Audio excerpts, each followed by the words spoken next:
Thanks, listeners, for joining us. Today's Elko Live here on KELK features our regular update in local law enforcement news. And today, our City Police Chief, Tyler Trouten, is flying solo. It's all about you today, Chief. So, it looks that way, but hey. Yeah. Welcome. Happy to be here. We are happy to have you. We should excuse Sheriff Narvaeza. He's apparently doing a transport, and that's very important work.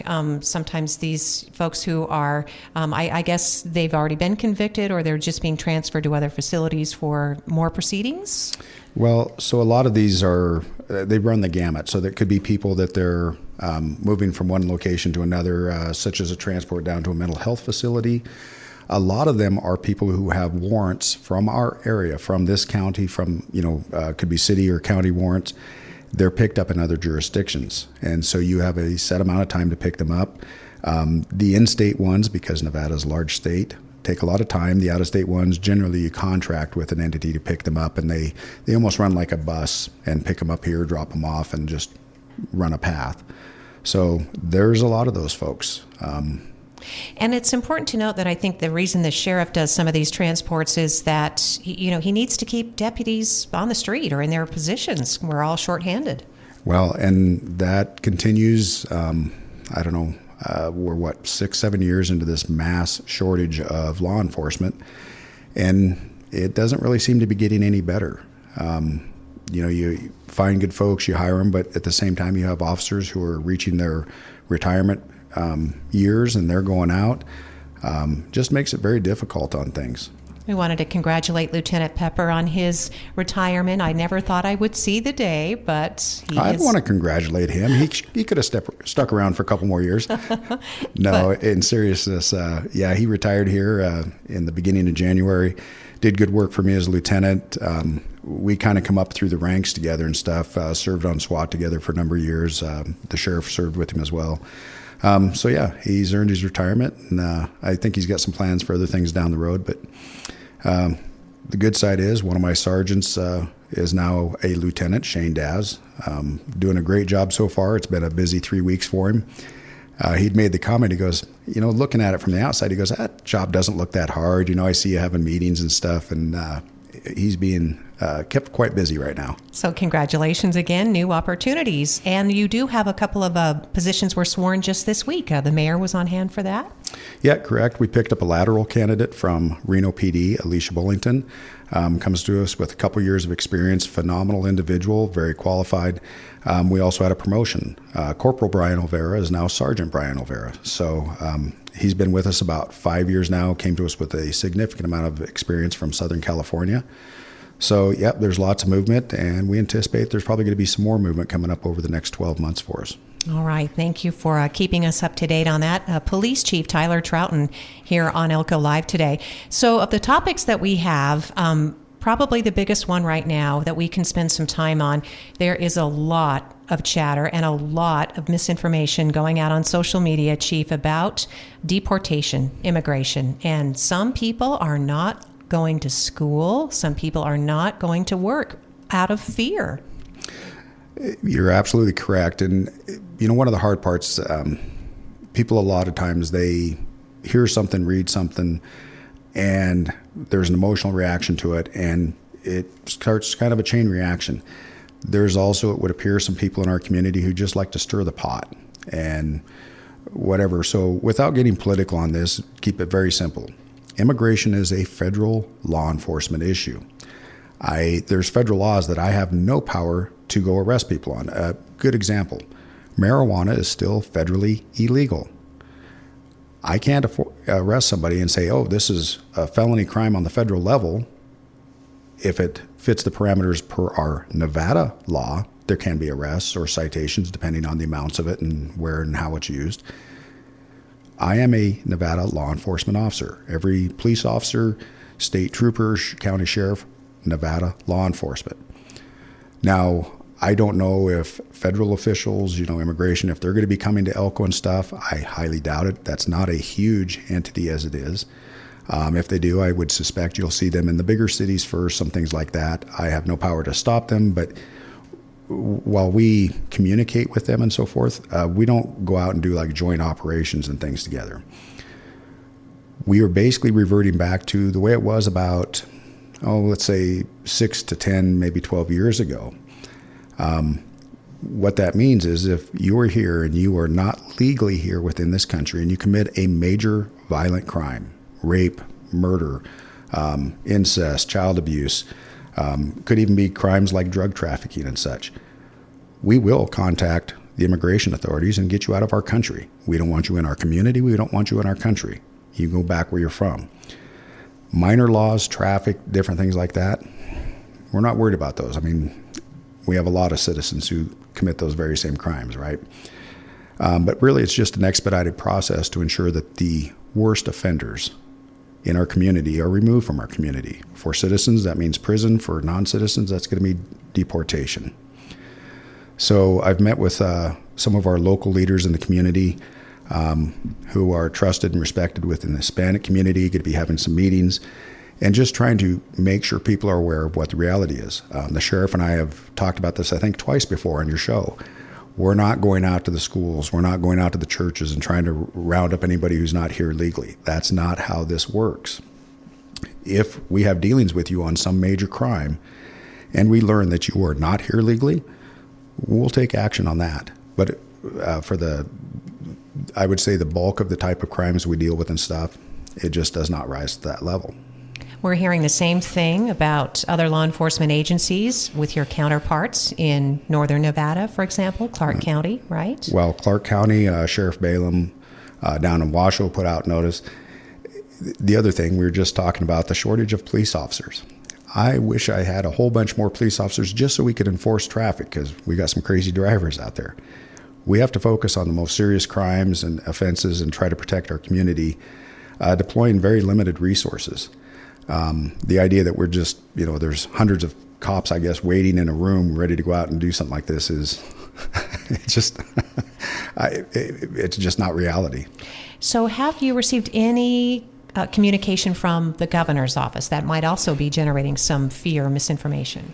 I have not. However, this coming week will be sheriffs and chiefs, and I know that Governor Lombardo will be down there and addressing us. So there may be some further information relayed on that effect. But, even if you could pick the person that wants to deport everybody and put them in as a governor, I simply cannot fulfill all of those demands. I only have limited staff, and we are kept busy with what we're kept busy on. The other thing, the sheriff has talked numerous times about, overcrowding within the jail. It's made for 205 individuals at this point. However, with the significant influx of mental illness and related issues with inmates, they can't even put that many people in jail. So, the idea that you're going to go round up, a place of business or a school or a church or something, where are you going to put all these people? So, Chief Trouten, do you know where people might have access, say, to some additional information in the community? I know you said you've been talking to folks, which is really important. They can get the word out directly. But, for example, if parents are worried about sending their children to school, what if English is a second language, for example, and they don't have resources? So it does make it difficult. There's... and I'm not sure there's any, I guess I would say, like propaganda brochures or anything that's, already out, because this is a fairly recent development. And really only in our area became critical in the last couple of days, where people are becoming concerned. The sheriff and I have talked about going out and meeting with people. He is fluent in Spanish. I speak a little bit, but not enough to get my idea across. I'd probably have people more confused. But we do have, several Hispanic officers, several who are bilingual. They got concerns. They can always reach out to an officer. They call dispatch and say, I need to speak to someone who speaks Spanish. My intent in going around to some of these meetings and so forth is to talk to the people within that community who are trusted and respected, and just share with them where we're at and ask them to push that word out in every way, shape, and form that they can. I think we've talked about before, our area, and in this day and age, it's difficult to hit the entirety of a population with one type of media. We have folks who prefer traditional. We have folks who prefer, social media, different things. And even then, we just don't reach everyone. Thanks, Chief. And obviously, when you get back from the Sheriffs and Chiefs meeting, maybe you could update us. I know we would love to help get the word out about what you learn at that meeting. So, and I'm sure other agencies will across the state.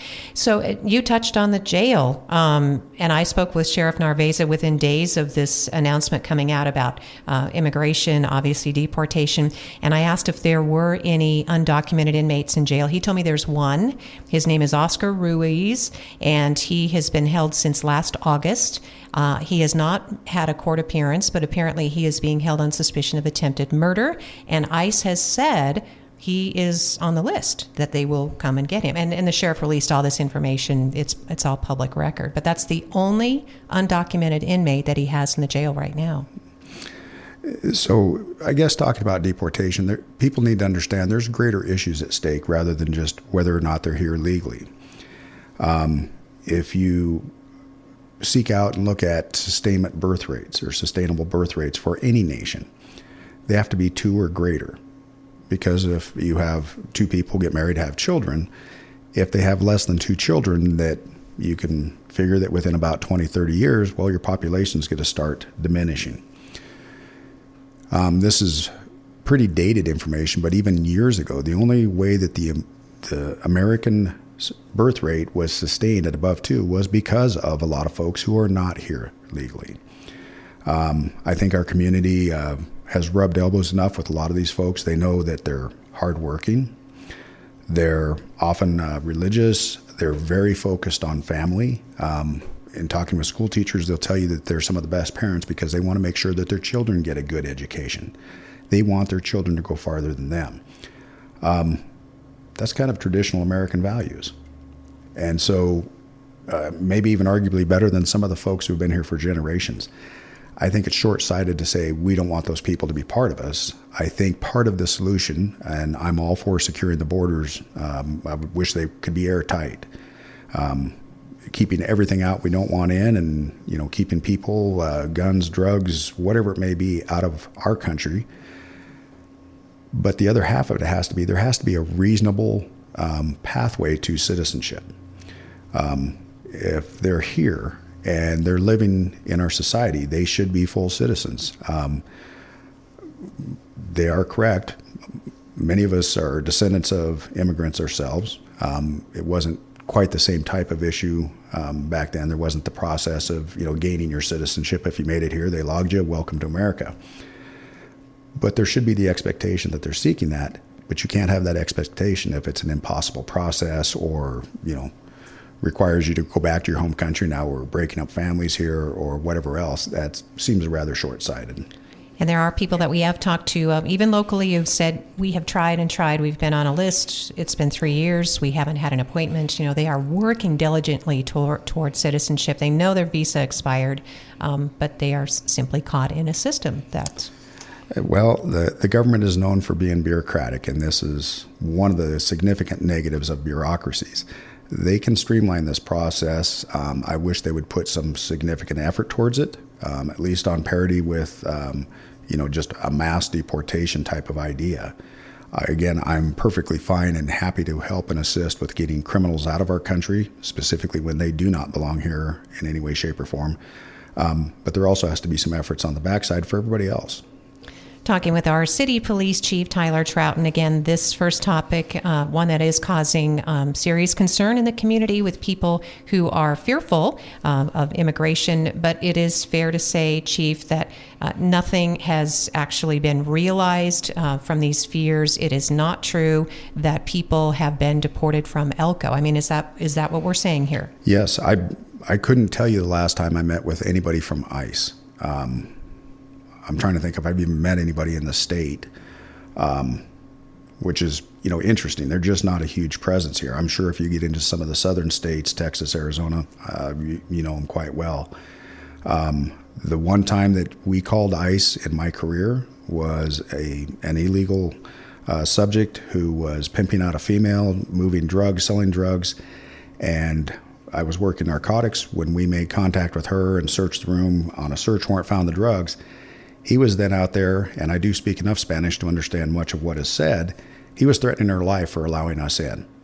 And this was shortly after 9/11 when they were all too happy to deport people. So we made a call, and they come and grabbed him and took him out of here. I've never felt bad about that. If it meant that, she was a little bit safer. Now, unfortunately, and I don't know if this is still the process for him, but they would run him up to Twin Falls, give him a court date, and then kick him out, expecting them to show up. Right. Again, revealing, obviously, some of the dysfunction of this system and the frustration that is mounted and brought us to where we are today, frankly. So. Yeah, absolutely. And, I think we generally just don't ask questions. You meet somebody through work or whatever association. I can't remember ever going up to somebody going, "Are you here legally?" And I'm a cop, right? We're supposed to be the ones that, ostensibly are always doing that. Never had that conversation. I doubt the public has that. The public would probably be shocked to discover how many people here are not citizens. We talk about it, and here's ways that it harms us when we don't have them here and legal. When they do the census counts, which determine tax bases, there's a lot of folks who just aren't counted because they don't know who's knocking on the door, and they're sure not going to open the door for them. So that hurts our community. That hurts our schools. We have more children in school than we're actually getting credit for having. Different things like that. So this isn't a simple issue. And unfortunately, the path forward, the right thing to do, is not on either extreme. Thank you, Ty, our city police chief. And obviously another reason to work toward citizenship is that you would have the protection in addition to the responsibility and the rights. But there's also a concern, and we can continue the conversation next time we meet, because we also anticipate, Chief, that people could be victimized as a result of this vulnerability. If they're undocumented, someone could, try to prey on them, make them feel even more vulnerable, take advantage of them, and that's scary. And that we have seen. You often get folks who, they tend to be from the same community, so there's kind of that expectation, I think, of rapport and trust, and, let us, you give us this much money and we'll get you your documents, we'll get you citizenship, and it seems awesome. They're trying to do the right thing, and they just simply bilk them out of more and more money and really deliver nothing to them. Well, that is definitely something we need to work on. So, as you mentioned, bilingual officers, if there's any kind of coalition you can create with the Elko, used to be a ministerial alliance. I think the faith organizations are coming together on this, Chief. We would like to be a part of that. Yep, absolutely. Like I said, you just want people to understand the truth of what's going on. And then, what we as Americans value is our right to determine our own future. And you can only do that when you have accurate, true information of what's going on. So thanks for being on the radio show with us today. I will mention, you did mention the jail, so I'm just going to mention too that from November of 2024, we had some statistics from the Sheriff's Department. They had investigated 155 deaths as of last year, November, including 25 of those suicides. The sheriff and others, including your department chief, are anxiously awaiting the opening of our third floor mental health unit at Northeastern Nevada Regional Hospital.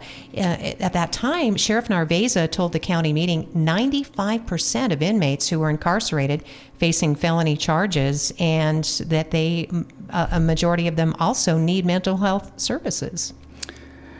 Yeah, and so this is probably one of the ugliest facets of drug use. What we're finding, when I started, the drugs that we primarily seen on the street would be methamphetamine. You'd have your what we called peanut butter meth or crank. Then it went to crystal. Over time, we've seen the pretty significant uptick in heroin coming back, cocaine coming back, followed very quickly by fentanyl and some of these other drugs. Everything that is done, there's a reaction. So when they start trying to make illegal precursor elements used to make these synthetic drugs, the drug cartels and so forth find different drugs to use. The problem we're seeing now is that a lot of these drugs, the mental health and physiological effects are not only not reversible, but with our current, pharmaceutical pantry, not even treatable. So we're doing lasting damage when these people are ingesting these drugs and so forth, and really rendering them incapable of having a normal life, even with medications after the fact. And that is concerning. I don't know what that's going to look like, but again, we've talked about drugs drive our crimes, and where the rate was, 40 to 50% just a few years ago, within a decade. Now we're seeing significantly more of our incarcerated population having mental health problems as well. So, Chief, we want to set up this next. We're going to talk about these overdoses, including at least one fatality. You were talking about another one that we may not have confirmed yet related to the overdose. But here's what I'm understanding happens in the community. This victim was 27, 28 years old, had a job, had a family, does things in the community.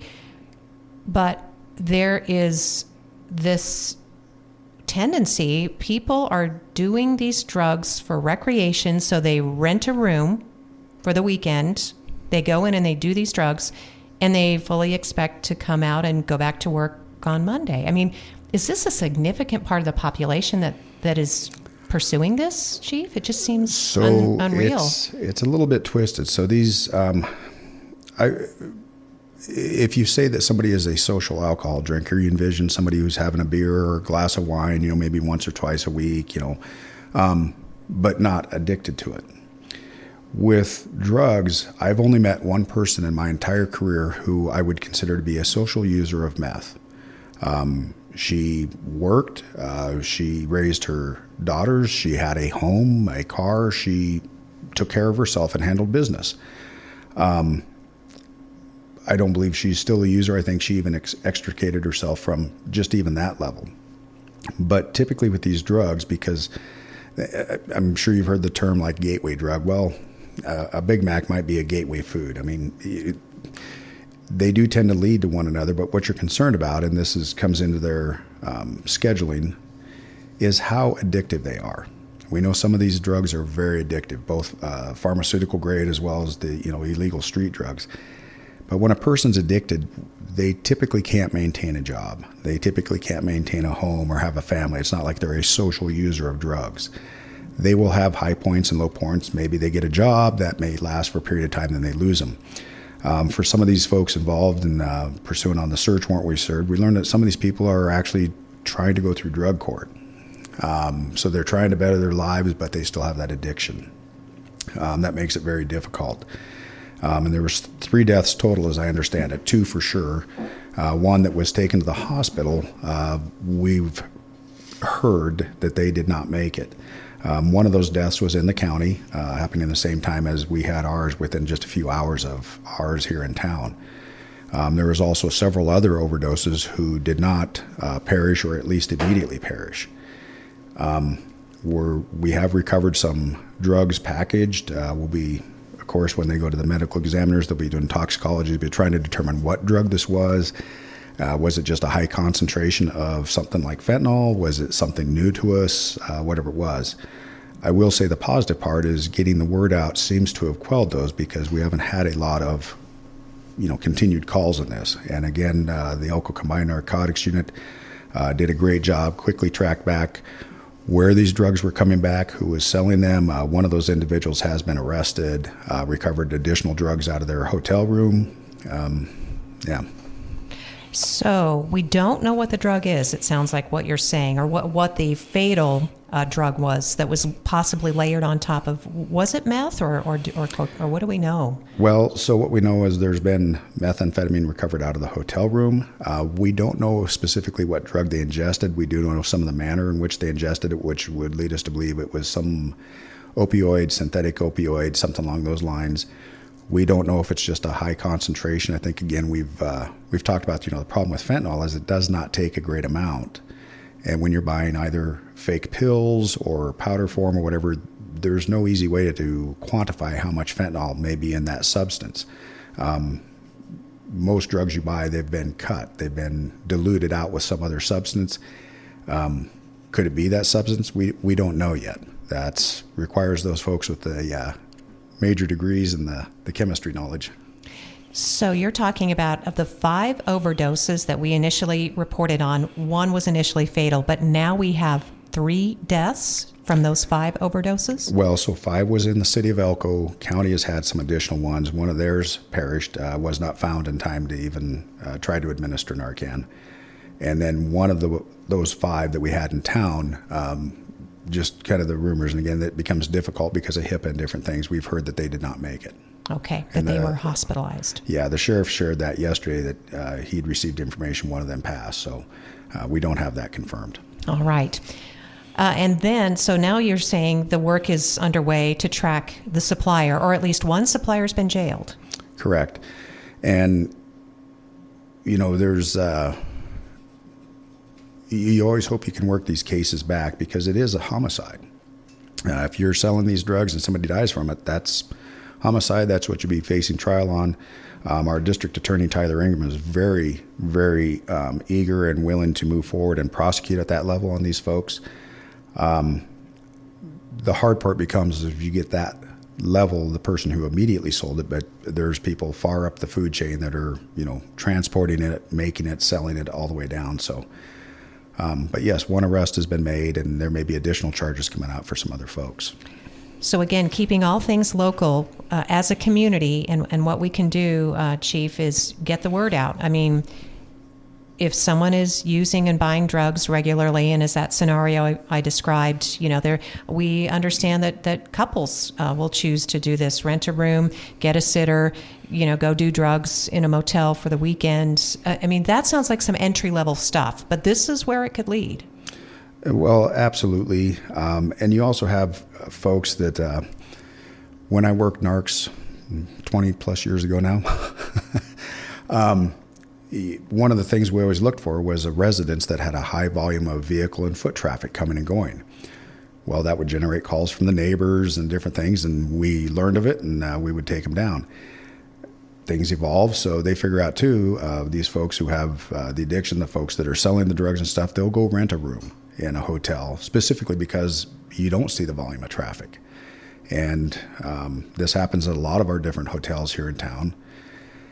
So you can have it those, things like that. I suppose there are folks who just go out, a couple decides for the weekend, like they maybe on New Year's, hey, we're going to go rent a room and get drunk. We don't want to drive, and that's what they do. That could be happening on the drug side, but a lot of this is they get enough money to get a room and it becomes a temporary drug house, essentially, or a crack house. So we could see involving local hoteliers, moteliers to maybe be part of this solution as well. I mean, obviously there are ways to report that. If you get their cooperation? Or? Well, so we've asked for it a lot of times. It used to be quite simple. They would produce like the rent rolls to see who was renting rooms because we would know the names. That's diminished in great form because a lot of different lawsuits in other places, so they don't, the hotel chains don't want to do that. They don't want to be liable for releasing that information. And quite honestly, I think some of them, they're just happy to fill a room. So as long as they get their money, they don't care. One of the incidents we had this past weekend involved them trying to enlist our help to get rid of somebody who was not supposed to be in the room, was no longer paying. And of course, that was over, an attempt at a drug deal and not getting the money, and resulted in a female being assaulted and, held against her will, a gun held to her head. So. Wow. And then that just endangers, other clients, and certainly I would think the cleaning staff, if they have to go in and clean these rooms. I mean, there are all kinds of hazards associated with the next people who come in and rent a room. They are unaware that this has just been used as a party house. Well, in years past and continuing today, like the narcotics unit will go out and train the staff, try to, show them what to look for and what things there are, how to safely handle them. With the advent of fentanyl into our drug market here locally, there's some significant risks of accidental exposure on such things. That certainly always happens. One of the other things, and this is where, just from my standpoint, I like to see the book thrown at some of these people because of all the tentacles that come to just the crime of drugs.